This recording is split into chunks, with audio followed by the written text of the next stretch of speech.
एक जंगल में एक भेड़िया रहता था।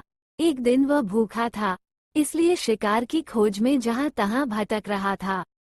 भटकते भटकते वो एक ऐसे मैदान के पास पहुंचा जहां बहुत सी भेड़ें घास चर रही थीं।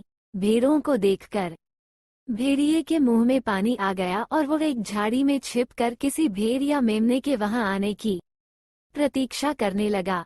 उसे पूरी आशा थी कि कोई न कोई भेड़ उधर जरूर आएगी।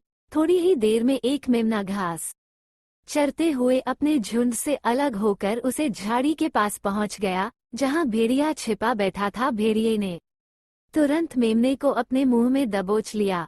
अब भेड़िए के मन में विचार आया कि क्यों न मेमने को ऐसे स्थान पर जाकर खाया जाए जहां कोई अन्य जानवर ना आता हो, ताकि भोजन शांति के साथ किया जा सके।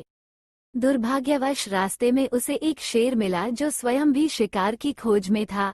भेड़िए के मुंह में मेमना देखकर शेर जोर से गुर्राया और बोला, जहां खड़े हो वहीं रुक जाओ, एक कदम भी आगे मत बढ़ाना। भेड़िया डर के मारे बुत बनकर वहीं खड़ा हो गया और उसके मुंह से मेमना छूटकर जमीन पर गिर गया। शेर ने भेड़िए का भोजन उठाया और उसे अपने मुंह में दबाकर अपनी गुफा की ओर चल दिया।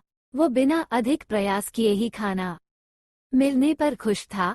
अभी शेर कुछ ही कदम बढ़ा था कि भेड़िया धीरे से बुदबुदाया, ये तो दिन दहाड़े चोरी है। क्या जंगल के राजा को किसी से शिकार छीनना शोभा देता है? राजा को तो अपनी प्रजा का ध्यान रखना चाहिए, लेकिन यहाँ तो उल्टा ही हो रहा है। राजा ही सरासर अन्याय कर रहा है, किसी का हक छीन रहा है। यदि हमारे साथ कोई दूसरा प्राणी अन्याय करता तो हम उसकी शिकायत राजा से करते, पर अब राजा की शिकायत किस से करें? कहाँ जाकर इस अन्याय के विरुद्ध गुहार लगाएं? शेर ने भेड़िए के शब्द सुने तो वह जोर से हंस पड़ा।